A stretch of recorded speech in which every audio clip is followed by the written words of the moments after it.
नमस्कार. जय जिनेंद्र. श्री 1008 चंद्रप्रभु भगवान की जय.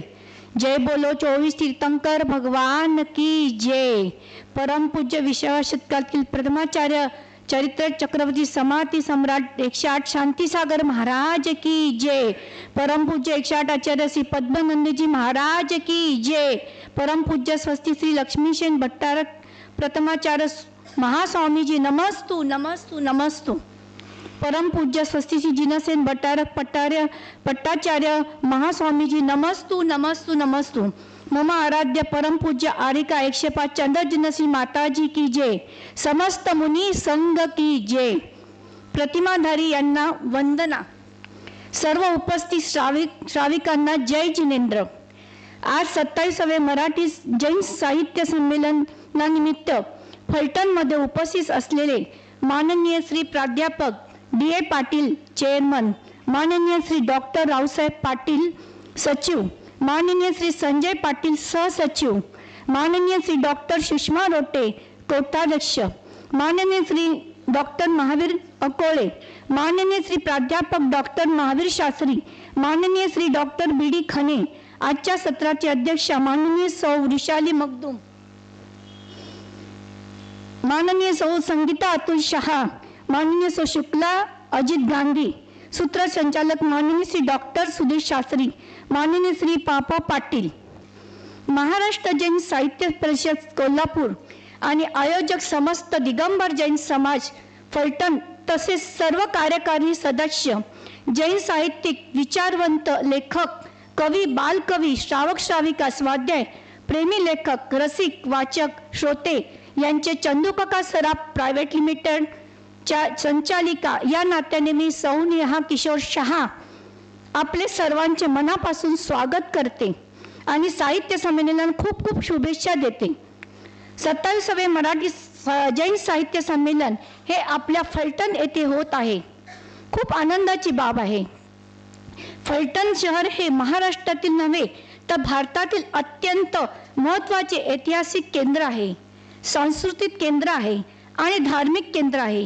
जैन धर्माचे दक्षिण काशी म्हणून महाराष्ट्रातील फलटणचा उल्लेख केला जातो, हे सर्वांना ज्ञात आहे. त्याचबरोबर महानुभाव पंथ, ज्या पंथाचे संस्थापक सर्वज्ञ चक्रधर स्वामी यांच्या चारित्र्याच्या संबंधाने देखील फलटण नगरीचा खूप मोठा ऋणानुबंध आहे. चक्रधराच्या चारित्र्यामध्ये चक्रपाणीचा प्रवेश होतो आणि चक्रपाणी याची भूमी म्हणजे ही फलटण नगरी आहे. महानुभाव पंथाचा ही महत्त्वाचे केंद्र फलटण आहे. ऐतिहासिक दृष्ट्या विचार केला तर महाराष्ट्राच्या आणि देशाच्या इतिहासामध्ये निंबाळकर घराण्याचा इतिहास सुद्धा 12व्या आणि 13व्या शतकापासून सुरू होतो. म्हणजे सुमारे 800 वर्षापूर्वी ऐतिहासिक पार्श्वभूमी असलेले हे शहर आहे. छत्रपती शिवाजी महाराज यांच्या सासूरवाडी आपली संस्कृती, धर्म, परंपराच्या रक्षणासाठी बलिदान देणारे छत्रपती संभाजी महाराज यांचे आजोळ आहे. मामाचे गाव असं हे फलटण आध्यात्मिक दृष्ट्या, सामाजिक, साहित्यिक दृष्ट्या तसेच उद्योगधंदे आहेत. सांस्कृतिक नगरी आहे, ऐतिहासिक नगरी आहे, धार्मिक नगरी आहे. त्रेतायुगामध्ये फलस्त ऋषीमुनींनी फलटणच्या जंगलात तपस्या केली होती, म्हणून या नगरीचे नाव फलटण असे पडले. तसेच प्रथमाचार्य चारित्र चक्रवर्ती समाधी सम्राट 108 शांतीसागर महाराजांच्या पुण्यनगरी फलटणमध्ये 3 वेळा चातुर्मास झाला होता. त्यामुळे फलटण या ठिकाणी 27वे मराठी जैन साहित्य संमेलन होत आहे. ही खूप आनंदाची आणि अभिमानाची गोष्ट आहे. या 27व्या मराठी जैन साहित्य संमेलनमध्ये माझा विषय ज्वलतच आहे, महिला व व्यवसाय यावर मी माझे मत मांडणार आहे. पुरातन काळी महिलांना जेवढा मान सन्मान हवा असे तेव्हा मिळत नसे. तिला अशी स्वतंत्रता मिळत नव्हती. तिने चूल व मूल या पर्यंतच सनीत राहावे अशी मानसिकता पूर्वी होती. स्त्रीने कुटुंबापुरतेच आपले कार्यक्षेत्र ठेवावे अशी समजूत अनेक वर्ष आपल्या भारतात आहे. मोठे धाडस आणि न डगमगता आव्हानांना तोंड देण्याची तयारी हे स्त्रीला जमू शकते. या महिलांनी मेहनत घेतली व संघर्ष केला. त्यांची नावे सुवर्ण अक्षरांनी लिहिले गेले आहे. जीवनात आदर्श खूप जरुरी असतात. आत्मविश्वास तथा उत्साह वाढवण्याकरता आदर्शाच्या अनुसार आपले जीवन व्यतीत करावे लागतात. महिला नेहमी स्वसुखापेक्षा परिवाराच्या सुखाकरता सतत झटत असते. जीवनात महत्वाकांक्षा ठेवावी लागते. सफल व्यक्तीचे अनुभव तथा घटना रोचक व महत्वपूर्ण असण्याबरोबर चारित्र्य निर्माण करण्याकरता सहाय्यक होतात. व्यवसाय व नोकरी आर्थिक सुबेलासाठी महत्वपूर्ण आहे, पण कधी व्यवसाय व नोकरीची सुरुवात कधी करावी पण आवश्यक आहे. कारण सर्वप्रथम परिवाराचे हित बघावे लागते, नंतर आपला विचार आपण करावा. कारण नारी हे आपले सर्वस्व परिहिताय अर्पण केलेले आहे. जसे नदी आपले पाणी, झाड आपले फळ दुसऱ्यांना देतात, तशी स्त्री पण आपले श्रम दुसऱ्यांना सुख देण्यात घालवतात. महिलांच्या व्यवसायामुळे घरांचे वित्तीय नियोजन चांगले होते, परंतु हे करताना आपल्या मुलांची, परिवाराची हेळसांड होऊ नये याची काळजी घ्यावी लागते. मूल आणि चूल हे कर्तव्य महिलांचे होते, तेवढेच मर्यादित शक्य दुसरे कोणीही ते देऊ शकत नाही. ते काळापुरते योग्यच होते. मुले जर लहान असतील तर त्यांना माता संस्कार घडू शकतात. त्यांचे संगोपन कोण करेल? घरातील सर्व जबाबदारी सांभाळून जर काही करता आले तर ते जबाबदारी या सोडून व्यवसाय पडणे कितपत योग्य आहे? जैन धर्माने नारीचा गौरव केलाच आहे, त्याबरोबर सन्मानाने स्नान सुद्धा दिले आहे. चतुर्विध संघाची स्थापना करताना श्रावक व आरिकांना अति महत्वपूर्ण स्थान दिले आहे. विशेष भगवंताच्या समोशरणात आरिकांची संख्या लक्षणीय होती.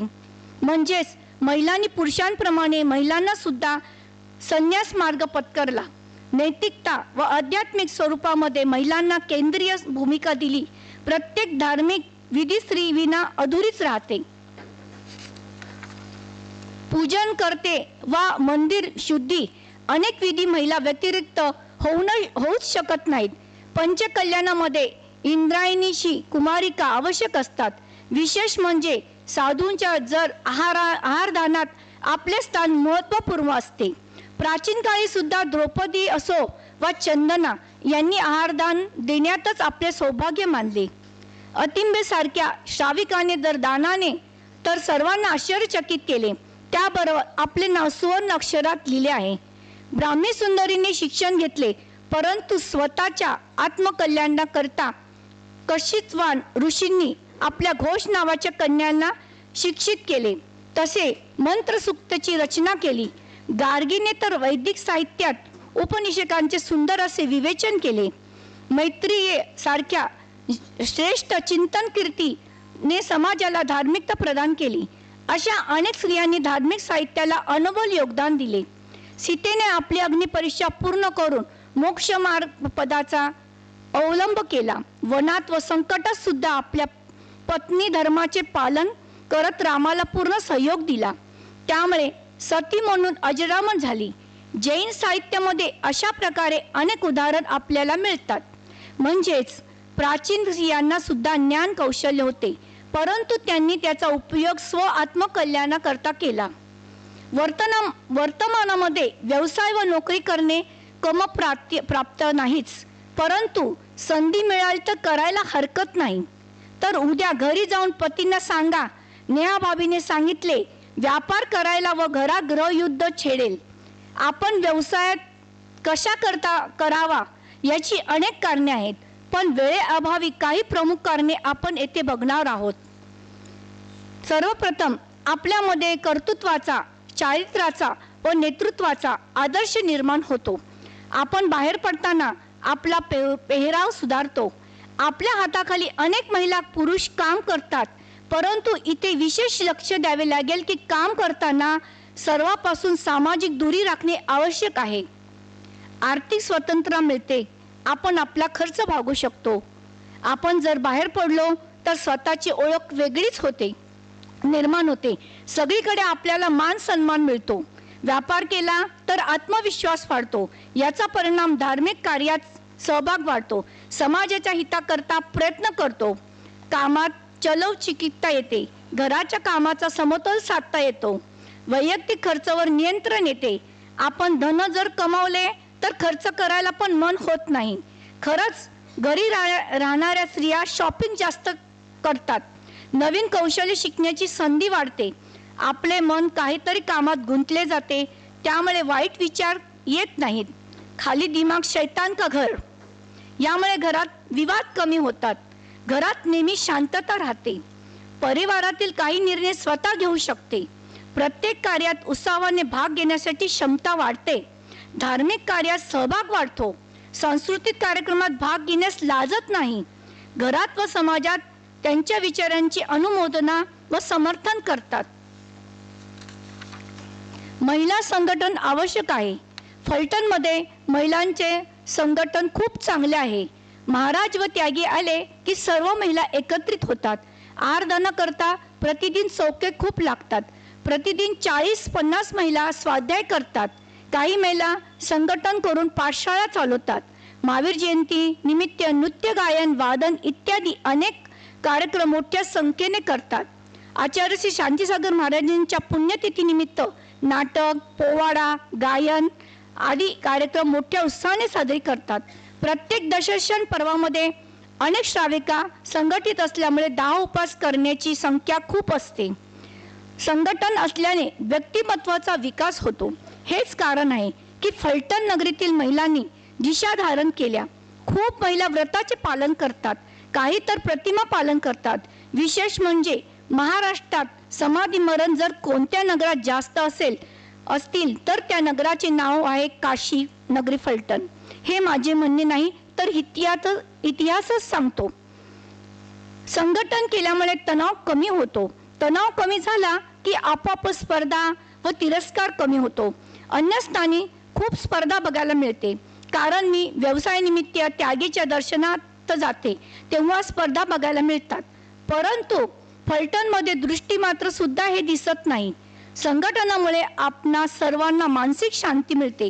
त्याचे मुख्य कारण परस्पर संवाद होते. आपले मन मोकळे होते. संघटनामुळे लक्ष्याची प्राप्ती होती. कारण सगळे एका विचाराचे असतात. सगळे एकाच दिशेने काम करतात.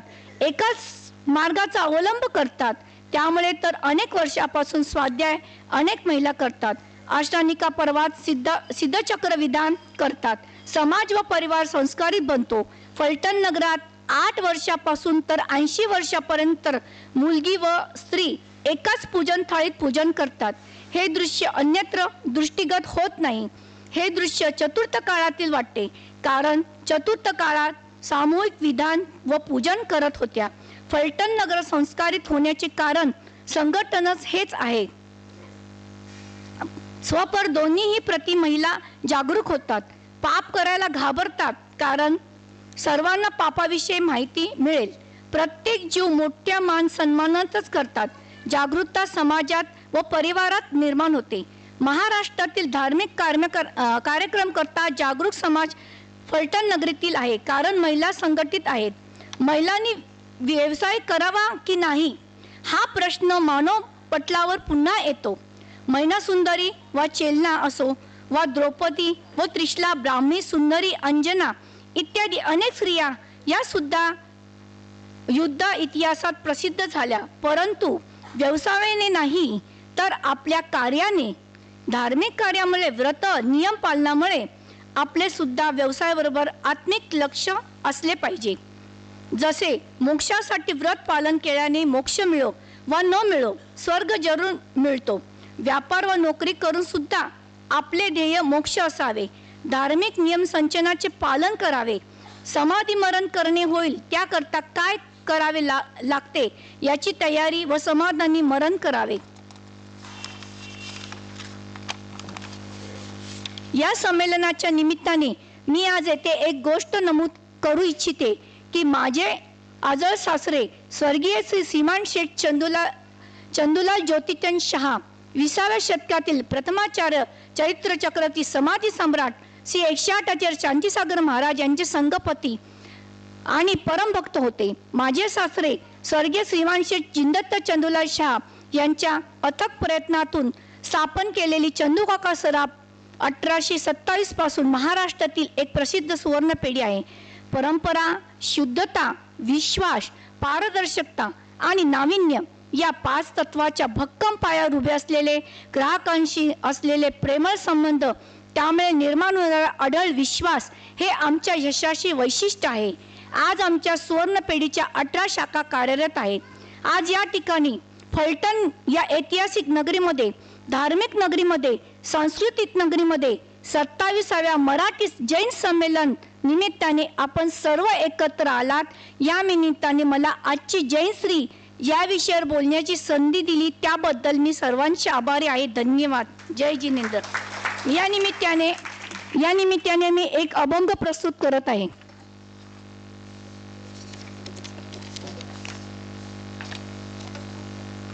ऐक रे मानवा, ऐक रे मानवा, या सद्गुरूचे बोल. ऐक रे मानवा, या सद्गुरूचे बोल.